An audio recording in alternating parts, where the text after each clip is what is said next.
Livro de Isaías, capítulo 5. Cântico sobre o vinhedo do Senhor.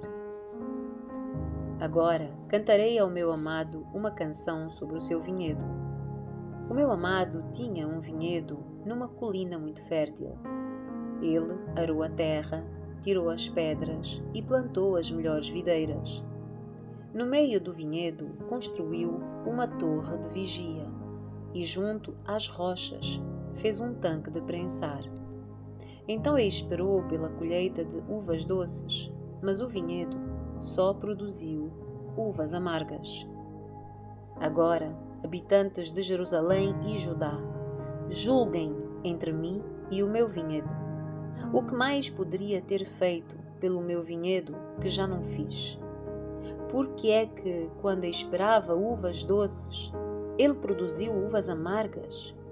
Agora lhes digo o que farei com o meu vinhedo. Removerei as suas cercas e deixarei que seja destruído. Derrubarei os seus muros e deixarei que seja pisoteado. Farei dele um lugar desolado, onde as videiras não são podadas e a terra não é capinada. Um lugar cheio de espinhos e mato. Darei ordens às nuvens para que não derramem chuva sobre ele. A nação de Israel é o vinhedo do Senhor dos Exércitos. O povo de Judá é o jardim agradável. Ele esperava colher justiça, mas encontrou opressão. Esperava colher retidão, mas ouviu gritos de angústia. A culpa e o julgamento de Judá. Que aflição espera vocês, que compram casas e mais casas, campos e mais campos, até não haver lugar para os outros, e vocês se tornarem os únicos donos da terra. Mas eu ouvi o Senhor dos Exércitos fazer um juramento solene. Muitas casas ficarão desertas, até as mais belas mansões ficarão vazias. Um vinhedo de 10 geiras não produzirá 20 litros de vinho. 10 cestos grandes de sementes só produzirão 1 cesto de cereais. Que aflição espera os que se levantam cedo pela manhã para começar a beber e passam a noite a tomar vinho para ficar embriagados. Em suas festas, sempre há vinho e belas músicas de lira e harpa, tamborim e flauta, mas nunca pensam no Senhor, não se dão conta do que Ele faz. Por isso, o meu povo irá para o exílio, num lugar distante, pois não me conhece. Os nobres morrerão de fome, e a multidão morrerá de sede. A sepultura saliva de ansiedade, com a boca bem aberta. Os mais importantes e os mais simples, e toda a multidão embriagada, serão devorados.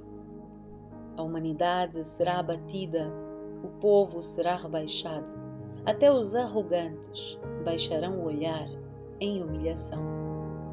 O Senhor dos Exércitos, porém, será exaltado em sua justiça.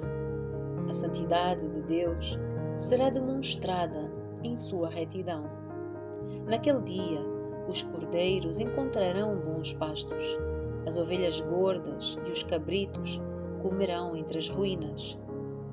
Que aflição espera os que arrastam a sua perversidade com cordas feitas de mentiras, que arrastam atrás de si o pecado, como quem puxa uma carroça. Zombam de Deus e dizem: anda logo, toma uma providência, queremos ver do que és capaz de fazer. Que o Santo de Israel realize o seu plano, pois queremos saber o que é. Que aflição espera os que chamam o mal de bem e o bem de mal, a escuridão de luz e a luz de escuridão, o amargo de doce e o doce de amargo.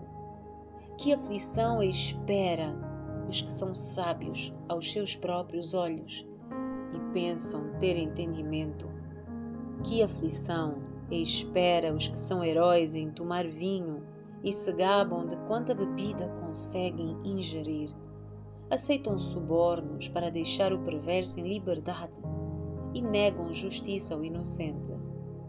Portanto, assim como o fogo consome a palha e o capim seco se desfaz com a chama, as suas raízes apodrecerão e as suas flores murcharão, pois rejeitaram a lei do Senhor dos Exércitos, desprezaram a palavra do Santo de Israel. Por isso, a ira do Senhor se acende contra o seu povo. Por isso, ele levantou a sua mão para esmagá-los. Os montes estremecem e os cadáveres do povo estão espalhados pelas ruas como lixo. Mesmo assim, a ira do Senhor não se satisfará. A sua mão ainda está levantada para castigar. Ele enviará um sinal a nações distantes, assobiará para os que estão nos confins da terra, e eles virão correndo. Não se cansarão nem tropeçarão. Ninguém descansará nem dormirá. Nenhum cinto estará solto. Nenhuma correia de sandália se arrebentará. As suas flechas estarão afiadas, os seus arcos prontos para a batalha.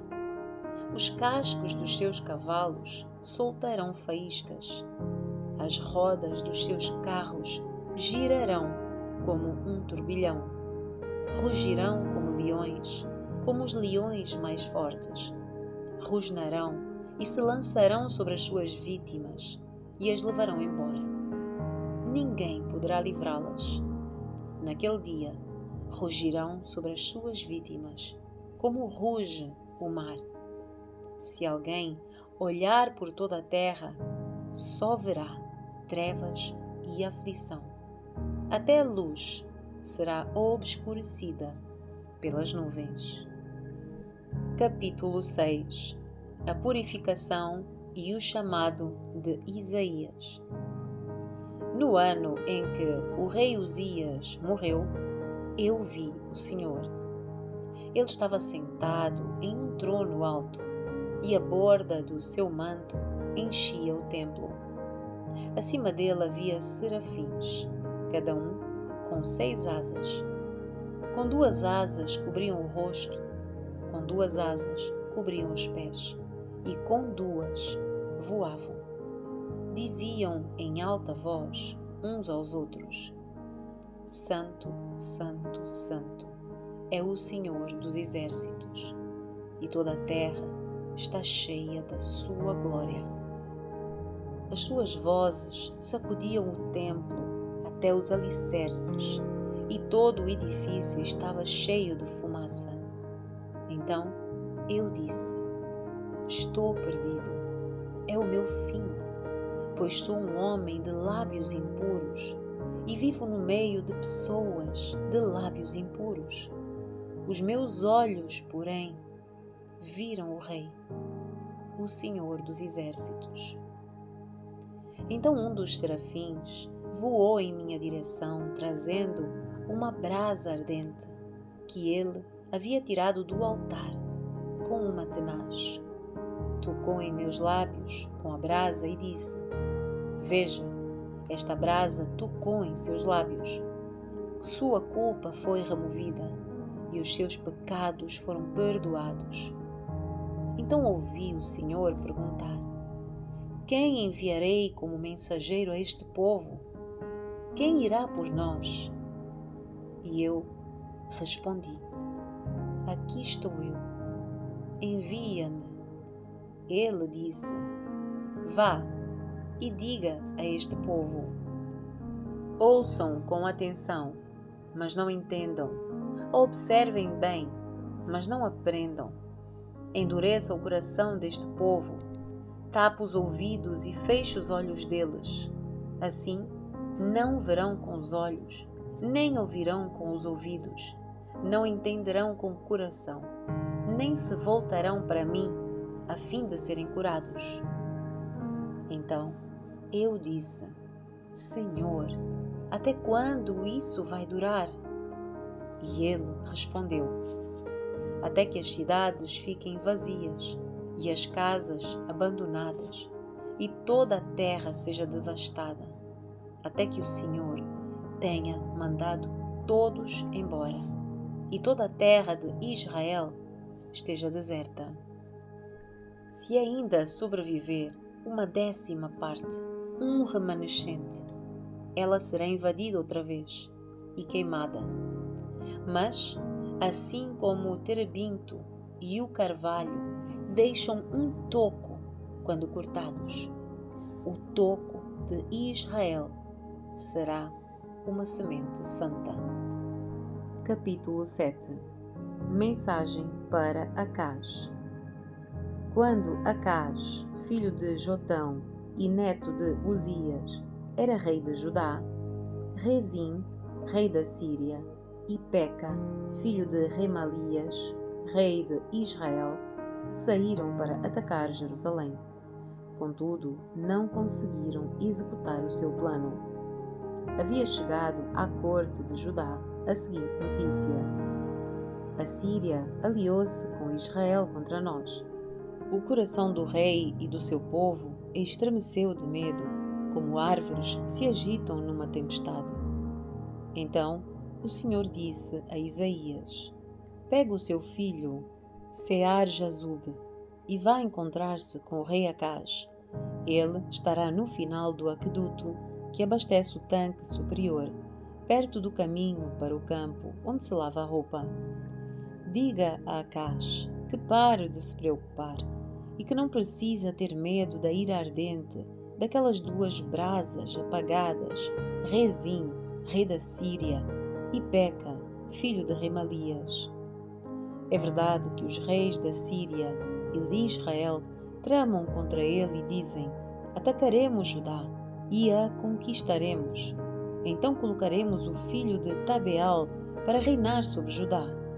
Mas assim diz o Senhor soberano: essa invasão não acontecerá, jamais ocorrerá.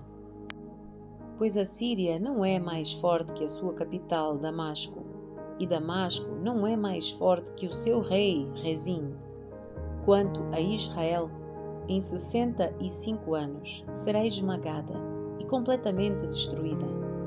Israel não é mais forte que a sua capital, Samaria, e Samaria não é mais forte que o seu rei, Peca, filho de Remalias. Se vocês não crerem com firmeza, não permanecerão firmes.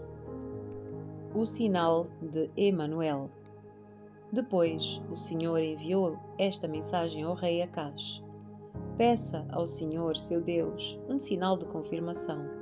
Pode ser algo difícil, algo como os céus ou profundo como o lugar dos mortos. O rei Acaz, porém, respondeu: não porei o Senhor à prova desse modo. Então o profeta disse: ouçam bem, descendentes de Davi.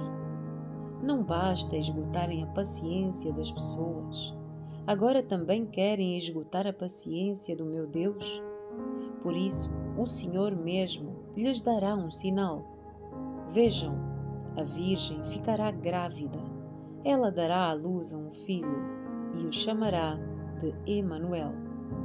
Quando essa criança tiver idade suficiente para escolher o bem e rejeitar o mal, comerá coalhada e mel. Pois antes de a criança chegar a essa idade, as terras dos 2 reis que vocês tanto temem ficarão desertas. Então o Senhor trará sobre vocês, sua nação e sua família, coisas que nunca houve desde que Israel se separou de Judá. Trará contra vocês o rei da Assíria. Naquele dia o Senhor assobiará para chamar o exército do sul do Egito e o exército da Assíria, e eles os cercarão como enxames de moscas e abelhas. Virão em grandes multidões e ocuparão as regiões férteis e também os vales desolados, as cavernas e os lugares tomados de espinhos. Naquele dia, o Senhor alugará uma navalha que virá de além do rio Eufrates, o rei da Assíria, e a usará para raspar tudo, a sua terra, suas plantações e o seu povo. Naquele dia, o camponês terá sorte se lhe sobrarem uma vaca e 2 ovelhas. Ainda assim, haverá leite suficiente para todos, pois restarão poucas pessoas na terra. Comerão coalhada e mel até ficarem satisfeitos. Naquele dia, os vinhedos prósperos, que hoje valem 1000 peças de prata, se tornarão terrenos cheios de espinhos e mato. Toda a terra ficará coberta de espinhos e mato, e será uma região de caça, cheia de animais selvagens. Ninguém irá às encostas férteis das colinas, onde antes cresciam jardins, pois estarão tomadas de espinhos e mato. Ali, bois e ovelhas bastarão. Capítulo 8. A futura invasão assíria. Então o Senhor disse-me: faça-me uma grande placa e escreva de modo bem claro o seguinte nome: Maher-Shalal-Hash-Baz. Pedi ao sacerdote Urias e a Zacarias, filho de Jeberequias, 2 homens conhecidos pela sua honestidade, que fossem testemunhas do que fiz.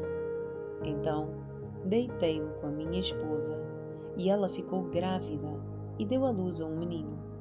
E o Senhor disse: dê-lhe o nome Maher-Shalal-Hash-Baz, pois antes que esse menino tenha idade suficiente para dizer papai ou mamãe, o rei da Assíria levará embora os bens de Damasco e as riquezas de Samaria. Mais uma vez, o Senhor falou comigo e disse: meu cuidado pelo povo de Judá é como as águas de Siloé, que fluem suavemente. Contudo, eles me rejeitam e agora se alegram com o que acontecerá aos reis Rezim e Peca. Portanto, o Senhor fará vir sobre eles uma grande inundação do rio Eufrates, o rei da Assíria, com toda a sua glória. A inundação fará transbordar todos os seus canais e cobrirá Judá até ao pescoço. Abrirá as asas e submergirá a sua terra de um extremo ao outro. Ó Emanuel! Reúnam-se, nações, e fiquem aterrorizadas. Prestem atenção todas as terras distantes.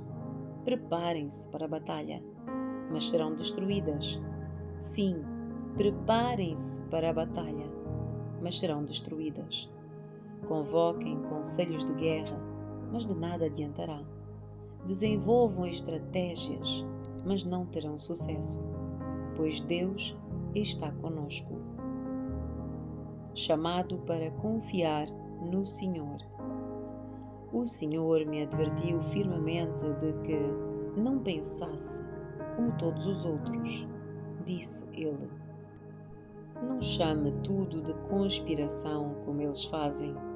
Não viva com medo do que eles temem. Considere o Senhor dos Exércitos santo em sua vida. É a Ele que você deve temer. Ele é quem deve fazê-lo estremecer. Ele o manterá seguro. Mas para Israel e Judá, ele será pedra de tropeço, rocha que os faz cair. Para o povo de Jerusalém, será armadilha e laço. Muitos tropeçarão e cairão e nunca mais se levantarão. Serão presos no laço e capturados. Preserve os ensinamentos de Deus. Confie a lei àqueles que me seguem. E esperarei pelo Senhor que se afastou dos descendentes de Jacó. Porei nele a minha confiança. Eu e os filhos que o Senhor me deu serviremos de sinal e de advertência para Israel da parte do Senhor dos Exércitos, que habita no Monte Sião. Talvez alguém lhes diga: vamos perguntar aos médiuns e aos que consultam os espíritos dos mortos. Com sussurros e murmúrios, eles nos dirão o que fazer. Mas será que o povo não deve pedir orientação a Deus? Será que os vivos devem buscar a orientação de mortos? Consultem a lei e os ensinamentos de Deus. Aqueles que contradizem a sua palavra jamais verão a luz. Andam sem rumo, cansados e famintos, e por causa da fome amaldiçoam o seu rei e o seu Deus. Olharão para o céu, depois olharão para a terra, mas para onde voltarem os olhos, só haverá problemas, angústia e sombrio desespero. Serão lançados nas trevas.